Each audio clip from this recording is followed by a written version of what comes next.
لأن الفسح هو فسق الرب، وذلك لأن المسيح إلهنا قد أجازنا من الموت إلى الحياة، ومن الأرض إلى السماء. نحن المنشدين نشيد النصر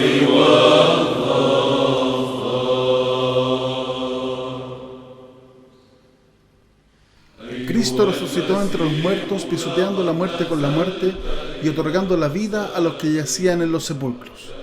Queridos hermanos, les saludo en el afecto, en el amor, en la misericordia del Señor resucitado, en este último domingo de la Pascua, en que nos saludamos, en que decimos Cristo resucitó, porque ya vamos a entrar en otro periodo, así que Cristo resucitó, en verdad resucitó. Hoy es el domingo 6 de junio del año 2021, y estamos celebrando el quinto y último domingo de la Pascua, conmemorando al ciego de Siloé. El santoral de hoy nos invita a recordar y a encomendarnos a San Hilarión, abad del monasterio de Dálmaton, y al mártir Galacios, ¿no? Así que pedimos sus intercesiones y sus oraciones. La epístola, que corresponde también al quinto domingo de la Pascua, y es del domingo del ciego, está tomada de los Hechos de los Apóstoles, capítulo 16, del verso 16 al 34. Y el domingo también correspondiente a este domingo, quinto domingo del ciego, está tomado de el Evangelio de San Juan, capítulo 9, versículo 1 al 38. La lectura es un poco larga, los invito a leerla en forma detenida, un par de veces por lo menos, y solamente quisiera tomar algunos puntos importantes con respecto a esto. En la lectura, ¿cierto? Jesús se encuentra con un ciego de nacimiento.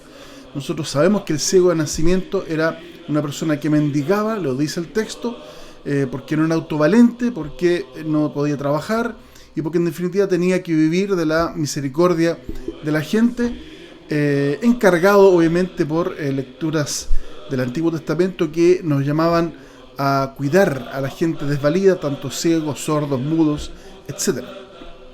Entonces, frente a este hecho, los discípulos, en una actitud bastante humana, muy parecida a nuestra actitud diaria, preguntan: ¿quién pecó, este o sus padres, para que haya nacido griego? ¿Cierto? Que es lo que la metodología o el razonamiento que muchas veces nosotros utilizamos en nuestra relación con la gente, en el sentido de buscar la culpabilidad de ciertas cosas o de ciertas situaciones, en vez de actuar como el Señor nos enseña a actuar, diciendo: ni él pecó ni sus padres, sino para que las obras de Dios se manifiesten en él. Es decir, aquí estamos frente a una situación de discapacidad de una persona que está en evidente desmedro de su situación humana, y los discípulos, que muchas veces caen en esta discusión un poco semántica, un poco humana, ontológica, de buscar culpabilidad, de buscar la causa, de buscar más que nada el error, en vez del Señor, ¿cierto?, que está buscando cómo remediar esto y cómo buscar una explicación. Entonces la explicación no es que haya habido una situación de pecado, a la cual muchas veces podemos apelar nosotros, ¿cierto? Entonces fumaba mucho, le dio cáncer, tomaba mucho, se intoxicó, ¿cierto? Le vino una cirrosis, hacía tal cosa que le provocó esta otra cosa mala. Entonces el producto de sus malas acciones es que tuvo un mal final en su vida. Y el Señor nos está hablando otra lógica, nos está diciendo que somos instrumentos de Dios y somos depositarios de su gracia para que las obras del Señor puedan manifestarse en nosotros, de tal forma que Dios, ¿cierto?, el Señor en su grandeza, nos pueda utilizar como instrumentos para manifestar toda la maravilla que significa vivir de acuerdo a la voluntad del Señor. Entonces, el Señor, ¿qué lo hace? El Señor Jesús escupe en la tierra, y con ese barro que Él forma, lo pone en los ojos de este ciego y lo manda a lavarse al estanque de Siloé.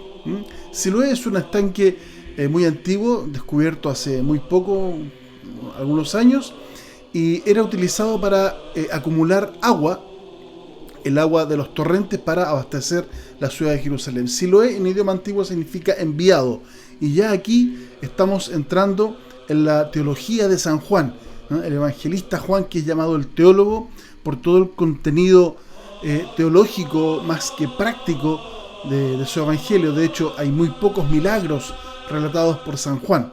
Y este es uno de ellos, de aquellos pocos milagros, en el que el Señor escupe en el suelo y hace lodo, ¿cierto?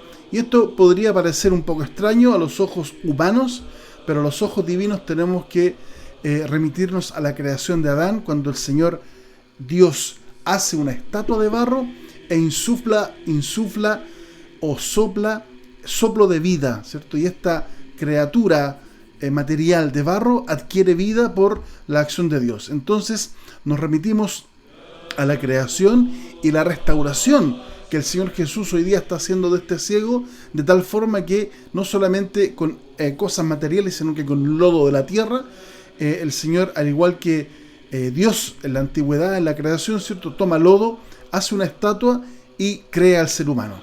Entonces lo que está haciendo el Señor Jesús es una referencia muy fuerte, muy simbólica a la creación del ser humano y su introducción o su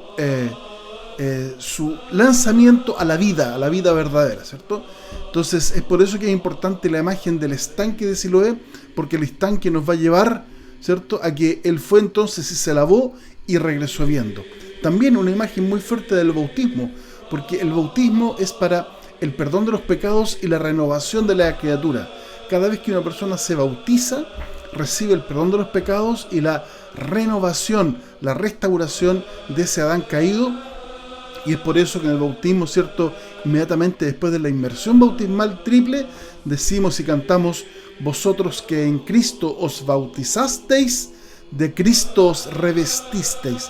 Estamos revestidos de Cristo, por lo tanto este hombre es una señal fuerte, una señal profunda a el bautismo que hemos recibido, y ese bautismo es para nuestra renovación espiritual en primer lugar y humana. En primer lugar humana, porque el símbolo del bautismo está en el agua, ¿cierto?, en la cual somos sumergidos, y después en la adquisición del Espíritu Santo mediante el crisma, ¿cierto?, que es puesto en todas partes de nuestro cuerpo.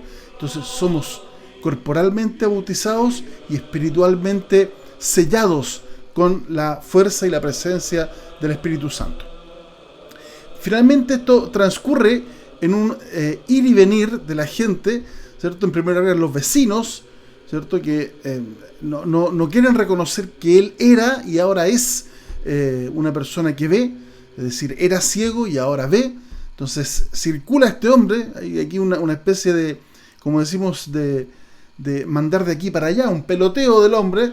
Los vecinos, que lo conocían obviamente porque se sentaba a mendigar y seguramente en el mismo lugar siempre, por lo tanto era conocido, la gente siempre lo veía todos los días. Después, en una segunda instancia, los fariseos, ¿cierto?, le preguntan: ¿cómo viste? ¿Qué te hicieron? Cuestionando un poco el tema de hacer lodo un día sábado, el día del descanso, que todos ustedes saben que no se podía. Pero el Señor, incluso en el día sábado, es capaz de otorgar la vista, y no solamente la vista de los ojos corporales, como vamos a ver en un ratito más, sino que también los ojos espirituales. Y a eso apunta el evangelista, más que a recibir una vista, a recibir ojos para leer, para mirar, son ojos para sentir espiritualmente. Entonces hay una tercera oportunidad, un tercer momento del evangelio donde hay una disensión entre ellos. Algunos fariseos dudan de que este hombre sea un hombre pecador, porque en definitiva un hombre pecador no puede realizar estas señales maravillosas. Y finalmente llegan donde los padres, que le preguntan sobre este hijo, y ellos dicen que hable él. Que hable él significa que dé testimonio, es decir, que él mismo sea capaz de entregar su versión de los hechos basado en un testimonio que lo va a dar, como van a ver, sobre la acción de Jesús en su vida. Finalmente, y en el último momento se enfrentan a los fariseos, ¿cierto? Con esta amenaza de conversión. Ustedes quieren ser sus seguidores, y ahí en ese momento, ¿cierto?, tenemos ya el culmine de la historia, cuando en definitiva Jesús le pregunta: ¿crees tú en el Hijo de Dios? Y él le dice: ¿quién es, Señor? Y Jesús le dice: ¿quién es para que yo crea en él? Le dijo: tú lo has visto.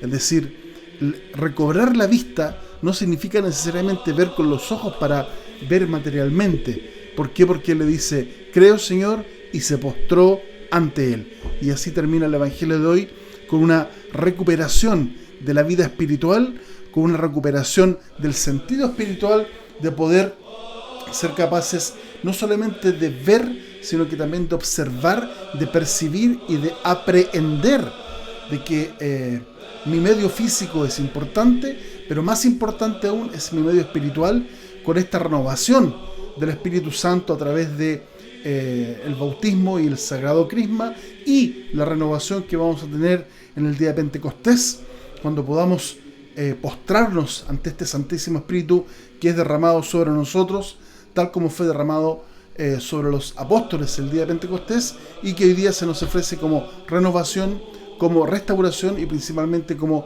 creador de la vida espiritual frente al Señor. Así que aceptemos al Señor como creador, postrémonos ante Él, ¿cierto?, para aceptar su autoridad, su poder, su dominio y su acción sobre nuestra vida, repito, para rescatarla de la oscuridad del error y llevarla a la bendición y a la luz de la sabiduría. Cristo resucitó entre los muertos, pisoteando la muerte con la muerte y otorgando la vida a los que yacían en los sepulcros. Amén.